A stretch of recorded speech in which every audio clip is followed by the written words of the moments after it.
নমস্কার। দশরূপে দশভুজার এক নতুন পর্ব নিয়ে আমি পাপিয়া হাজির হয়েছি তোমাদের সামনে। বন্ধুরা, আজকে আমি তোমাদের জন্য একটা, যথারীতি তোমরা দেখে বুঝতে পারছো, একটা শাড়ির হিস্ট্রি নিয়ে এসেছি। তো দেখো, নয় নয় করে আমি কিন্তু প্রচুর শাড়ির হিস্ট্রি নিয়ে তোমাদের কাছে বললাম, অনেক ধরনের শাড়ি নিয়ে, তার কোথা থেকে তার উৎপত্তি, কি ধরনের সুতো যাচ্ছে, সিল্ক না কটন, সব বললাম। আর যারা শাড়ি ভালোবাসো, আশা করি নিশ্চয়ই তাদের এগুলো ভালো লাগে। আর তোমাদেরকে এগুলো জানানোর জন্য না, আমারও পড়াশুনো বা এই সম্বন্ধে জ্ঞান অনেক বেড়ে যাচ্ছে। কারণ আমি শাড়ি ভালোবাসি বলতাম, কিন্তু এত শাড়ি কোথা থেকে এসছে, কত বছরের পুরনো, এগুলো তো এত জানতাম না আগে। কিন্তু এখন বিভিন্ন জায়গা থেকে তথ্য সংগ্রহ করি, সেটাকে পড়ি, মনে রাখি, এবং আমার খুব ভালো লাগে এটা। তোমরা জানিও তোমাদের কেমন লাগে। আচ্ছা, আজকে আমি তোমাদের যেটা নিয়ে বলবো সেটা হচ্ছে বিডি তাঁত। তোমরা অনেকেই জানো, বিডি তাঁত অর্থাৎ বাংলাদেশি তাঁত। বাংলাদেশি তাঁতের শাড়িটা বর্তমানে 2 বছর ধরে আমাদের এখানে খুব চালু হয়েছে। হ্যাঁ, বাংলাদেশি তাঁত বেশ কিছুদিন, কয়েক বছর ধরেই চলে, এখানে দেখতে পাওয়া যায়। তবে গত 2 বছর ধরে বাংলাদেশি তাঁত খুব মানে এখন খুব জনপ্রিয় হয়েছে আমাদের এখানে। তো সেই তাঁতটা নিয়ে আমি তোমাদের বলছি, তার হিস্ট্রিটা নিয়ে বলবো। দেখো, বাংলাদেশি তাঁত হচ্ছে একটা বাংলাদেশের ঐতিহ্যের সাথে তো যুক্ত। এটা বহু প্রাচীন উপমহাদেশিক একটা কুটির শিল্প। এবার এই শিল্পটা হচ্ছে কি, বাংলাদেশের অর্থনীতি, ঐতিহ্য, সংস্কৃতির সাথে জড়িয়ে আছে ওতপ্রোতভাবে। বাংলাদেশের যে আবহাওয়া, তারপর উন্নত মানের তুলো এবং দক্ষ তাঁতিরা যে রয়েছে, তারা যে বস্ত্র বুনত তা দেশে বিদেশে খ্যাতি লাভ করে। সাধারণত আমরা যতটা নথি থেকে জানতে পারি যে মৌর্য বংশ, গুপ্ত বংশ এবং পাল বংশ, এই সময় এর নথিতে এই তাঁত, বাংলাদেশি তাঁতের উল্লেখ পাওয়া যায়। মানে সেই সময় এটা বেশ রমরমা ছিল, এটার বোনা হতো এবং খুব চালু ছিল, খ্যাতিও ছিল এটা। এবং উন্নতি যখন খুব বেশি হয় আর কি, এটা সেটা হচ্ছে মুঘল আমলে এবং সুলতানি আমলের সময় এটা খুব উন্নত লাভ করে। এবার হয় কি, তারপরে ধীরে ধীরে যেটা প্রত্যেকটা আমাদের অধিকাংশ তাঁতের মানে শাড়ির ক্ষেত্রে আমি তোমাদের বলি, যেটা হয় ব্রিটিশ শাসনকালে তারা তো মেশিন চালিত বস্ত্র তৈরি করে। এবার মেশিনের সাথে স্বভাবতই আমাদের হাতে বোনা তাঁত কখনোই সেটা প্রতিযোগিতায় পারে না। যার ফলে হয় কি, মেশিনে প্রস্তুতকারী বাজার, যেহেতু বস্ত্রটা সস্তা হয়, সেটা বাজার ছেয়ে ফেলে। আর তখন করে কি, তাঁতিরা এই পেশা থেকে অনেকেই সরে যায়, যেহেতু উপযুক্ত মূল্য পায় না বা প্রতিযোগিতায় তারা পেরে ওঠে না আর কি। তারপর যখন বাংলাদেশ স্বাধীন হয়, তখন হয় কি, সরকার আবার এটাকে চেষ্টা করে এই শিল্পটাকে পুনরুজ্জীবিত করে। কিন্তু যখন ইস্ট ইন্ডিয়া কোম্পানির সাথে এই ব্যাপারটা হচ্ছিল, মানে ওদের মেশিনে বোনা শাড়ি বস্ত্রের সাথে প্রতিযোগিতা হচ্ছিল আমাদের এখানে বস্ত্রের বা শাড়ির, তখন আর কি কিছু কিছু গ্রামীণ পরিবার, তাঁতি পরিবার, তারা কিন্তু এই পেশা থেকে সরে আসে না, তারা বংশ পরম্পরায় এটাকে ধরে রাখে।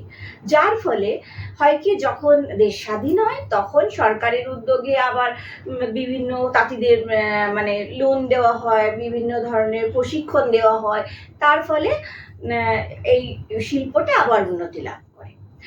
এইসব বাংলাদেশে টাঙ্গাইল, নবাবগঞ্জ, সিরাজগঞ্জ, তারপরে হচ্ছে মানিকগঞ্জ আর কুমিল্লা, এইসব জায়গা এই তাঁত শিল্পে বিখ্যাত ছিল। যথেষ্ট বিখ্যাত, এবং এইসব জায়গা মানে কুমিল্লা, টাঙ্গাইল, এই জায়গাগুলো, মানিকগঞ্জ, এগুলো হচ্ছে পাবনা। আচ্ছা, এতে হচ্ছে কি মানে এই শিল্পটায় খুব উন্নতি লাভ করে, এরা খুব মানে এইটাকে আরো অনেক প্রসারিত করে এই বস্ত্রশিল্প। এবং তাঁত, বাংলাদেশে যে তাঁত তৈরি হয়, সে তাঁতে শুধু শাড়ি নয়, টাঙ্গাইল শাড়ি, জামদানি, তারপরে ধুতি, লুঙ্গি, তারপরে হচ্ছে ওড়না, এগুলো সব ওইটা তাঁতে তৈরি হয়, মানে শুধু শাড়ি নয়, এগুলো তৈরি হয়। এটা হচ্ছে বিডি মানে বাংলাদেশি তাঁতের হিস্ট্রি। আর বর্তমানে ওটা এখন যতই এখন যেটা হয় যে প্রচুর প্রতিযোগিতা, মেশিন মেড জিনিস চলে এসছে, এসব রয়েছে তো, কিন্তু তাও এই সমস্ত সব প্রতিবন্ধকতাকে জয় করে এখনো কিন্তু বাংলাদেশি তাঁত মানে যথেষ্ট খ্যাতি নিয়ে বিরাজ করছে, এখনো যথেষ্ট মানে এটার নাম নিজের স্বমহিমায় রয়েছে আর কি, যাকে বলে। আচ্ছা, এবার এটা তো তোমাদের বললাম বিডি তাঁত নিয়ে। এবার আমি তোমাদের যেটা বলবো সেটা হচ্ছে, আমি যে শাড়িটা পরেছি এটা হচ্ছে একটা বিডি তাঁত।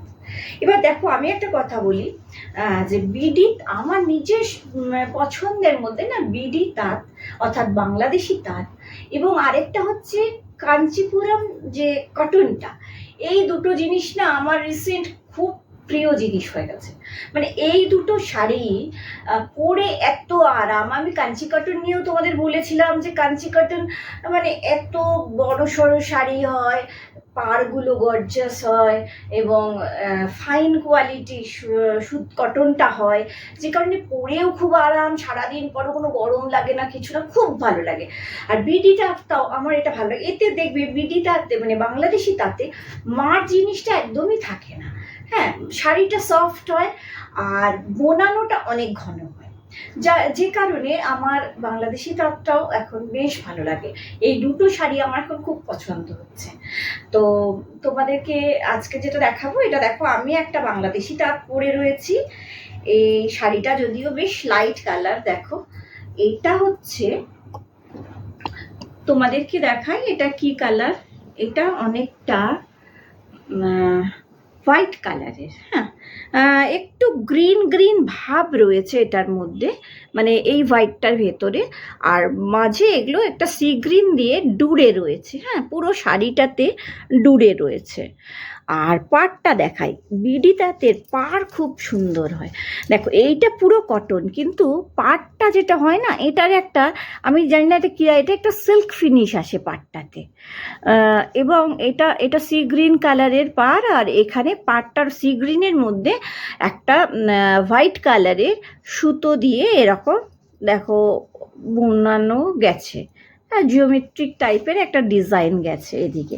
আর এর পাড়ের দুদিকে দুরকম ডিজাইন, এই ডিজাইনটা গেছে সি গ্রিনের মধ্যে হোয়াইট দিয়ে, তারপরে ছোট্ট ছোট্ট টেম্পল রয়েছে এখানে, দেখো ছোট্ট ছোট্ট সি গ্রিন দিয়ে টেম্পল রয়েছে, আর সারা বডিতে ডুরে রয়েছে।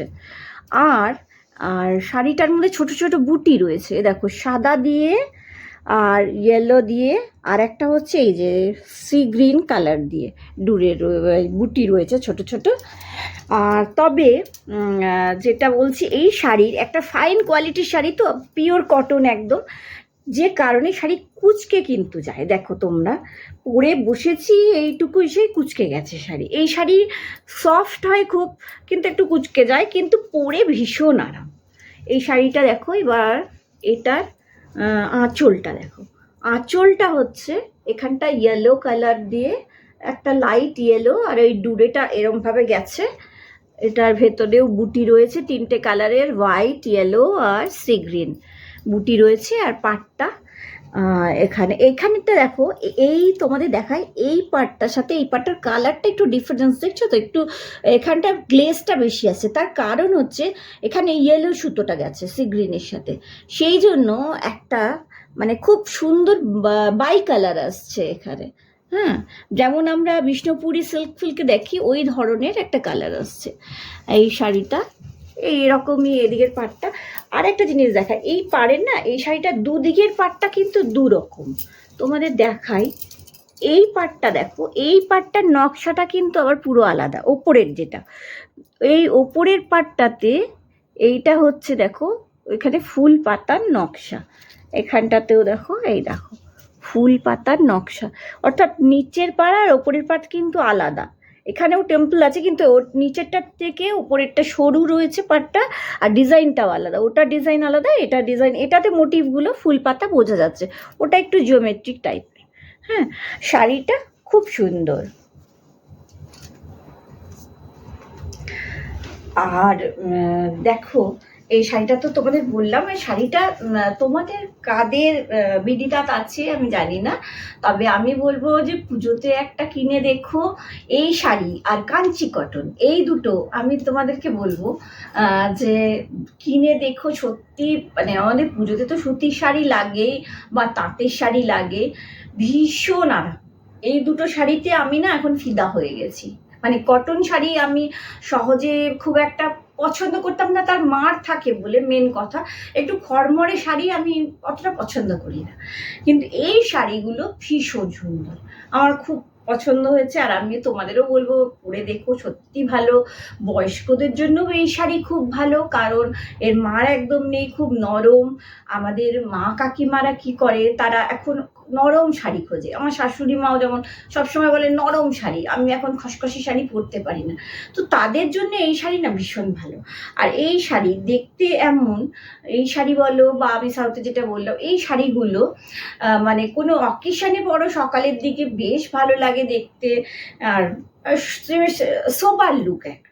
হ্যাঁ, আর ছোটোখাটো অকেশনে তো ভালোই পরা যায়, এটা বেশ ভালো লাগে। তো আজকে আমি তোমাদের বাংলাদেশি তাঁত নিয়ে বললাম, তোমরা জানিও কেমন লাগলো। আমি দেখো সব জায়গার শাড়ি নিয়েই তোমাদের বলছি, আর এর সাথে সাজগোজ কি বলবো, এর সাথে দেখো এই শাড়ি, এটা তো সি গ্রিন, তাই জন্য আমি একটা ম্যাচিং করে সি গ্রিন কালারের দুল পরেছি, কিন্তু সত্যি কথা বলতে হারটা আমার ম্যাচিং হয়নি, আমি সেই গ্রিন কালারের যে হারটা খুঁজে পেলাম না, তাই একটা গ্রিন পরে নিয়েছি। আর আমার আসল কথা হচ্ছে কি বলতো, আমি এই ছোটো ছোটো ব্যাপারগুলো কেন বলি তোমাদের জানো, আমি সাজগোজের ব্যাপারে একটু খুঁতখুঁতে, মানে যে কোনো জিনিসের সাথে আমার জুয়েলারিটাও পারফেক্ট না হলে আমার ভালো লাগে না। যেমন আজকে সাজতে গিয়ে আমার মনে হলো সব সাজটাই ঠিক ছিল, কিন্তু আমি যদি সি গ্রিন জুয়েলারিটা পেয়ে যেতাম ভালো হতো, কিন্তু ওটা আমি কোথায় রেখেছি খুঁজে পাচ্ছি না, তাই জন্য এটা পরে চলে এলাম। তো তোমরা সুন্দর করে সেজো। আর এই শাড়িগুলোর পাড়গুলো খুব সুন্দর সুন্দর সলিড কালারের হয়, ভালো হয় দেখতে। বললাম পুজোতে কিনে দেখো, সত্যি ভালো লাগবে। আর খুব সফট শাড়ি, পরে যদি সারাদিন থাকো গরম লাগবে না, বেশ ভালো শাড়ি। আচ্ছা, এবার তোমরা বলো, পুজো তো চলে আসছে, প্রায় সামনেই চলে এলো, আর তো বেশি দিন নেই। কে কে পুজোর বাজার শুরু করে দিয়েছো আমাকে একটু জানিও, কারণ এই ব্যাপারটাই আমার খুব ইন্টারেস্ট। কারণ দেখো আমাদের সত্যি কথা এখন আমরা আগের মতো করি না। আমাদের ছোটবেলায় যেমন মারা একদম সেই পুজোর দোরগোড়ায় গিয়ে শাড়ি কিনতো, কিন্তু আমরা কি করি এখন অনেক আগের থেকে পুজোর শাড়ি কিনে ফেলি, কারণ ব্লাউজ বলো, তারপর জুয়েলারি বলো, এগুলো ম্যাচিং করতে হয় আমাদের, সেই জন্য আমাদের পুজোর বাজার কিন্তু অনেক আগে শুরু হয়ে যায়। প্রায় পয়লা বৈশাখের পর থেকেই আমাদের টুকটুক করে বাজার করা শুরু হয়ে যায়, তাই তোমাদেরও নিশ্চয়ই শুরু হয়ে গেছে। তা কে কি কিনলে আমাকে একটু জানিও। আর আমি যে তোমাদের এই হিস্ট্রিটা বললাম, সেটা যদি তোমাদের ভালো লাগে তাহলে আমাকে একটু মিষ্টি মিষ্টি কমেন্টস করো, আমাকে লাইক দিও, আর তোমাদের চেনা জানা বন্ধু বান্ধব সবার মধ্যে আমার এই ভিডিওটাকে একটু পাঠিয়ে দিও, তাদেরকে বলো আমার চ্যানেলটাকে যেন একটু সাবস্ক্রাইব করে।